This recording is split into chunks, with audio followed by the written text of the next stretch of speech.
A'udzu billahi minasyaitonir rajim. Bismillahirrahmanirrahim.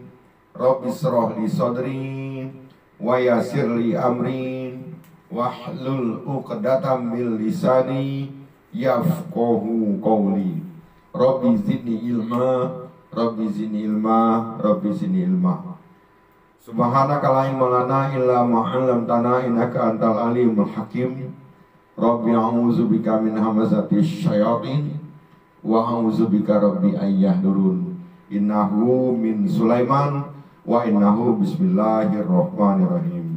Allahumma sholli ala Muhammad wa ala alihi Muhammad kama shallaita ala Ibrahim wa ala ali Ibrahim wa barik ala Muhammad wa ala alihi Muhammad kama barakta ala Ibrahim wa ala ali Ibrahim innaka Hamidum Majid. Assalamualaikum warahmatullahi wabarakatuh. Ma'asyiral muslimin dan muslimat rahimakumullah. Pertama-tama marilah kita ucapkan puji dan syukur kehadirat Allah Subhanahu wa taala yang mana kita pada kesempatan yang berbahagia ini alhamdulillah kita masih diberikan nikmat. Yang pertama adalah nikmat sehat, nikmat iman, nikmat kesempatan yang Allah berikan kepada kita untuk dapat menghadiri pengajian-pengajian kita, yang mana pada kesempatan ini kita akan membicarakan ada beberapa syarat, ada beberapa kalau kita ingin diangkat oleh Allah harkat derajatnya. Kalau kita ingin diangkat oleh Allah harkat derajatnya, caranya ada beberapa cara. Yang pertama, mari kita lihat suratnya 8 ayatnya 3 dan 4. Allah berfirman, A'udzubillahi minasyaitonirrajim. Bismillahirrahmanirrahim. Kata Allah, allazina yuqimuna shalah wa mimma razaqnahum yunfikun. Ulaika humul mu'minuna haqqan lahum darajatun inda rabbihim wa maghfiratun wa rizqun karim. Yang pertama kita lihat tadi surat 8 ayat 3 dan 4 kata Allah, allazina yuqimuna shalah, orang yang selalu melaksanakan salat. Wa yuqimuna shalah. Salatnya itu salat zuhur, asar, maghrib, isya, subuh, yang 5 waktu sedino sewengi. Artinya 5 waktu sehari semalam, jangan sampai kita tinggalkan. Kemudian di ayat ini selain salat, infak. Allazina yuqimuna shalah wa mimma razaqnahum yunfikun. Setiap dapat rezeki tidak lupa terima kasih, mengeluarkan infak yang dia dapat dari Allah. Itu ada hak orang lain yang harus dikeluarkan. Maka kata Allah, dua ini yang dia lakukan konsisten, konsekuen, istiqomah, janji Allah, garansi dari Allah, ulaika humul mu'minuna haqqan. Mereka itulah orang-orang yang benar beriman, imannya benar. Itu yang pertama.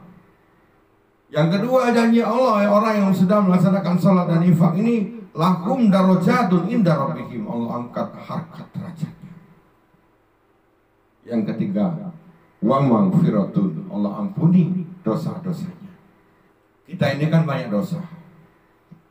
Dosa mungkin kita masih kecil, dosa kita mungkin jahat sama orang, dosa mungkin kita istilahnya itu durhaka sama orang tua, atau dosa syirik, atau mungkin dulu kita belum pernah sholat, itu dosa, atau belum puasa, itu juga dosa. Maka Allah akan ampuni semua dosa-dosanya. Tuh. Yang keempat apa? Warizqun karim, Allah beri rezeki yang berkah.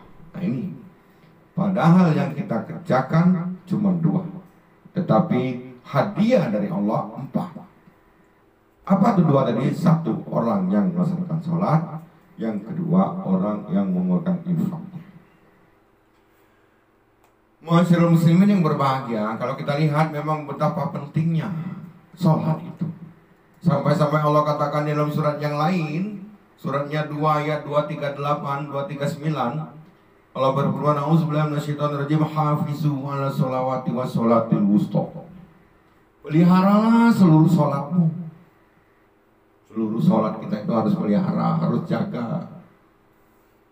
Sholat, seluruh sholat, baik sholat subuh, zuhur, asar, maghrib, isya. Nah, yang ini digaris bawahi oleh Allah, sholat wusta. Apa itu sholat wusta? Sholat asar. Kenapa sholat asar digaris bawahi oleh Allah? Karena sholat asar itu antara pergantian aplusannya malaikat yang menjaga kita, menjaga siang dengan menjaga malam, itu aplusannya adalah antara asar dengan subuh. Makanya nanti kita buka juga suratnya yang di mana yang sholat subuh. Itu penting sekali kita untuk melaksanakan sholat. Itu.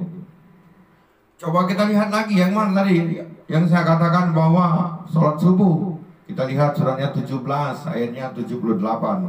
A'udzubillahi minasyaitonirrajim. Bismillahirrahmanirrahim. Aqimis sholata liduluki syamsi ila ghasaqil lail wa qur'anal fajr.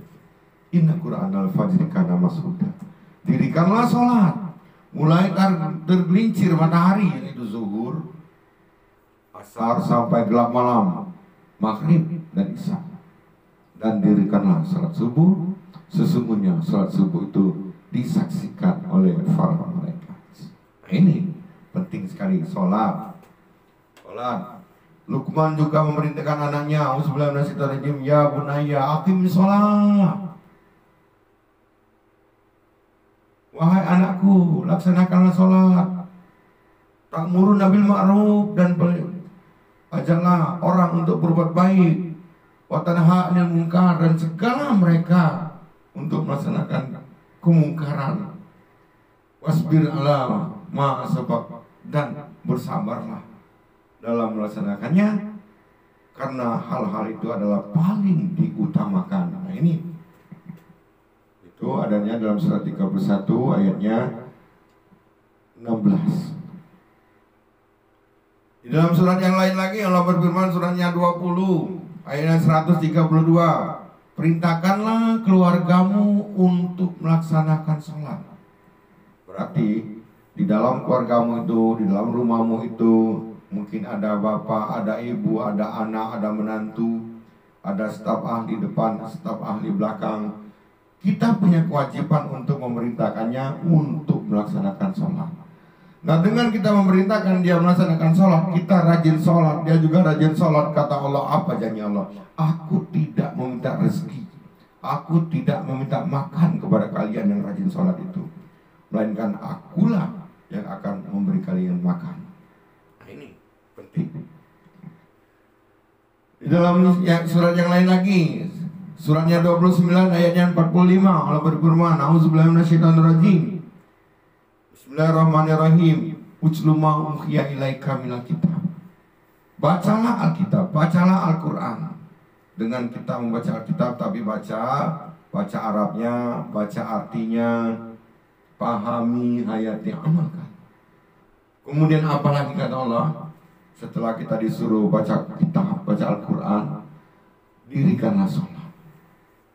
Dengan kita melaksanakan sholat, nanti dengan pelaksanaan itu, 1 ngaji, 2 sholat, innasya. Jadi kata Allah, dengan sholat dan ngaji itu, nanti kamu bisa mencegah dari perbuatan keji dan mungkar. Nah, itu. Masyarul muslimin yang berbahagia, inilah sholat. Kemudian apa tadi? Zakat, infak. Infak itu kata Allah penting, sebab salah satunya penyelamat kita untuk tidak bahaya itu kita harus keluarkan infak. Kalau kita lihat suratnya 21, surat 21885 itu. A'udzubillahi minasyaitonirrajim. Bismillahirrahmanirrahim. Wanfiqu fi sabilillah 195. Wala tulqu bi aidikum ila tahlukah wa asinu innallaha yuhibbul muslimin. Infakkanlah hartamu di jalan Allah, dan janganlah kamu menjatuhkan dirimu sendiri ke dalam lembah kebinasaan. Wasinu, berbuat baiklah kamu, nanti Allah sangat cinta kepada orang yang banyak berbuat baik. Nah ini satu adalah cara Allah mengajari kita untuk supaya diangkat oleh Allah harkat derajatnya, yaitu sholat dan infak di dalam surat 8 ayat 3 dan 4. Kita lihat lagi bagaimana caranya Allah ingin mengangkat harkat derajat orang itu ngaji. Orang yang ngaji Al-Quran, baca artinya, baca ayatnya, pahami ayat, diamalkan, maka nanti kata Allah kamu akan diangkat oleh Allah harkat derajatnya, dan kamu juga adalah umat yang terbaik. Yang mana? Mari kita lihat suratnya 3 ayatnya 138 139. Auzubillahi minasyaitonirrajim. Bismillahirrahmanirrahim. Haza bayanul linnas wa hudan wa mau'izatul lil muttaqin. Wala tahinu wala tahzanu wa antumul a'laun in kuntum mu'minin. Jadi kata Allah telah berfirman, suratnya 3 ayatnya 138 139. Silakan dibuka Qurannya, atau kalau nggak ada Qurannya mungkin ada HP-nya, online-nya dibuka. Ada kan Al-Quran, aplikasi Al-Quran Indonesia ada tuh, buka saja. Nanti saya tunjukin ayatnya, suratnya 3 ayatnya 138 139. Apa tuh bunyinya? Al-Quran ini adalah suatu penerangan. Haza bayan, penerangan. Haza bayanul linnas, penerangan untuk seluruh umat manusia. Bukan saja dia penerangan, hudan, dia juga petunjuk. Di samping dia penerangan, dia juga hudan, petunjuk. Kemudian apa lagi? Warahmah, rahmat lil mu'minin, bagi orang-orang yang beriman. Nah, bagi orang-orang yang beriman, kalau kita ingin membaca pelajaran-pelajaran yang sudah pasti kebenarannya, pelajarilah Al-Quran. Kalau kita ingin mengkaji buku-buku yang pasti kebenarannya tidak akan diragukan lagi, dan juga dia rahman, kasih sayang, dan juga dia petunjuk, pelajarilah Al-Quran. Tetapi bagi orang-orang yang beriman, orang-orang yang bertakwa, dan petunjuk bagi orang-orang yang bertakwa. Maka kata Allah, kalau kita sudah mempelajari Al-Quran, wala tahinu wala tahzanu, janganlah kamu merasa lemah, janganlah kamu bersedih hati. Kamu itu adalah umat yang terbaik, in kuntum mu'minin, jika kamu benar-benar beriman. Ini yang kedua. Berarti kita harus ngaji Al-Quran. Itu yang kedua, kalau kita ingin diangkat oleh Allah harkat derajatnya. Bahkan di ayat yang lain, suratnya 7 ayat 175, sebenarnya kata Allah, aku tuh ingin mengangkat harkat derajat manusia. Tapi sayang, karena mereka itu cenderung kepada kehidupan dunia dan mengikuti hawa nafsunya, maka dia perumpamannya seperti anjing. Tadinya Allah tuh ingin mengangkat harkat derajat manusia, tapi sayang karena dia tuh cenderung mengikuti hawa nafsunya yang rendah, maka Allah anggap samakan seperti anjing tadi. Nauzubillah, semua nauzubillah. Itu.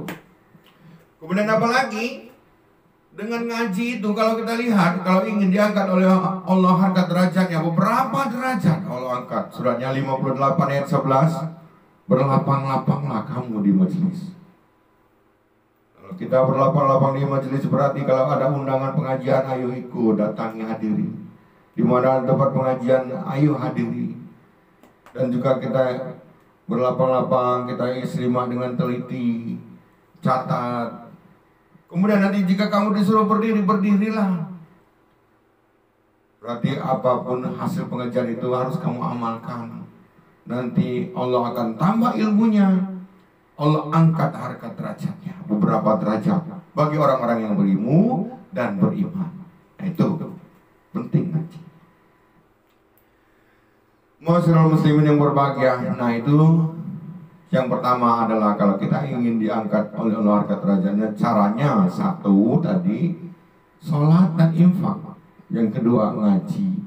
Yang ketiga tahajud. Sholat tahajud. Sholat tahajud itu sebagaimana dalam suratnya 17 ayat 79 Allah berfirman, A'udzubillahi minasyaitonirrajim. Bismillahirrahmanirrahim. Wa minal laili fatahajjad bihi nafilatan lak asa ayyabasaka rabbuka maqaman mahmuda. Kata Allah, sebagian malam bangun. Sebagian malam itu bangun untuk apa? Untuk melaksanakan sholat tahajud. Dengan sholat tahajud itu adalah salah satu ibadah tambahan bagimu. Mudah-mudahan Allah akan mengangkat harkat derajatmu ke tempat yang terpuji. Tapi mudah-mudahannya Allah pasti. Kadang-kadang kita kalau mudah-mudahannya manusia, maybe yes, maybe no, maybe right, maybe wrong. Bisa iya, bisa benar, bisa tidak. Itu kalau mudah-mudahannya manusia. Tapi kalau mudah-mudahannya Allah, pasti yes. Pasti yes, pasti benar. Bagi orang yang mau melaksanakan sholat tahajud. Sampai-sampai kata Allah, kalau kamu ingin belum hafal juga doa yang lain, kamu bisa doanya. Ada redaksinya dari Allah langsung di ayat berikutnya. Tadi 1779 ayat 80-nya apa doanya? A'udzubillahi minasyaitonirrajim. Bismillahirrahmanirrahim. Wa qur rabbi adkhilni mudkhala sidqi wa akhrijni mukhraja sidqi waj'alni min ladunka sultanan nasir. Ya Allah, masukkanlah aku ke tempat masuk yang benar. Jika aku punya kesulitan, ya Allah, berikanlah aku jalan keluar yang benar. Dan berikanlah aku kekuatan, kekuasaan yang dapat menolong diri. Minta kekuasaan, kekuatan untuk dapat menolong diri. Nah, itu doanya dari Allah langsung redaksinya.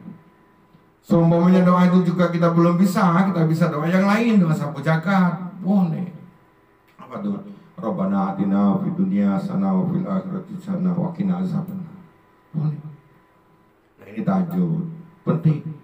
Waktunya kapan? Ada pertanyaan katanya. Tahajud itu kan harus sholat, harus tidur dulu. Enggak ada.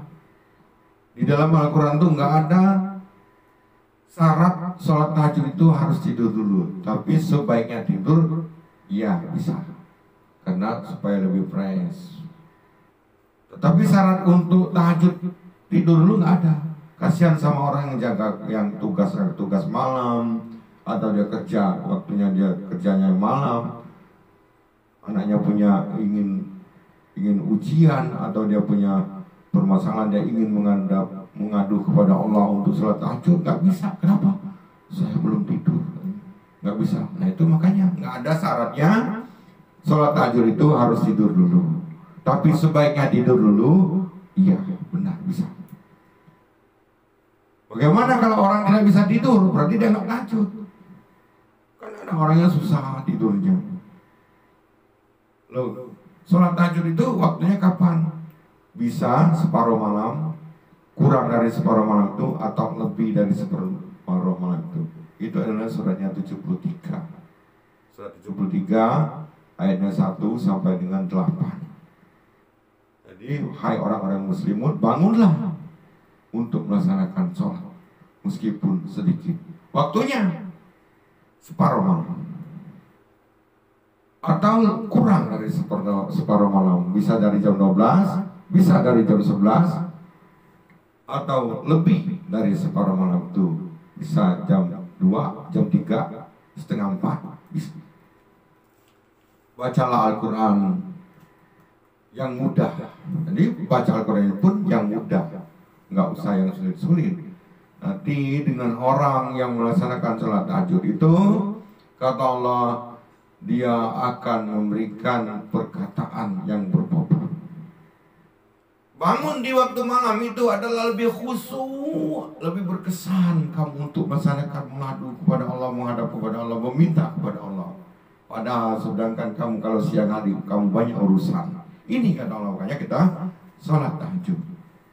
Sayang kalau kita nggak sholat tahajud. Nah ini cara kita kalau ingin diangkat oleh Allah harkat derajatnya.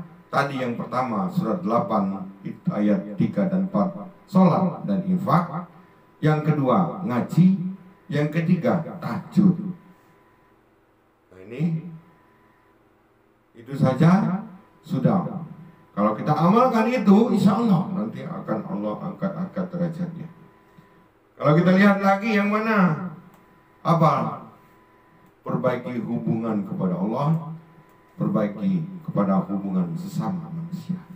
Ada itu di dalam suratnya 3 ayat 112.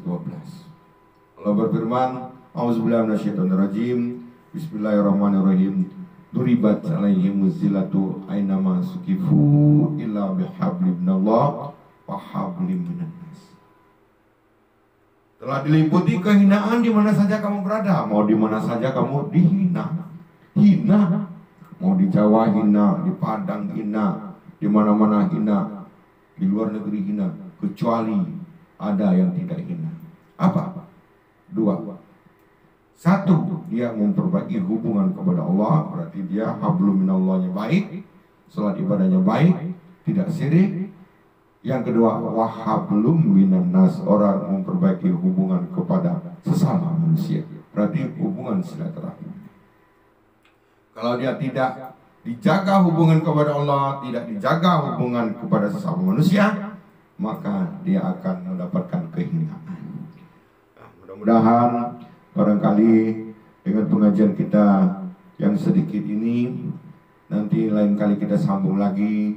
Semoga bermanfaat untuk kita semuanya.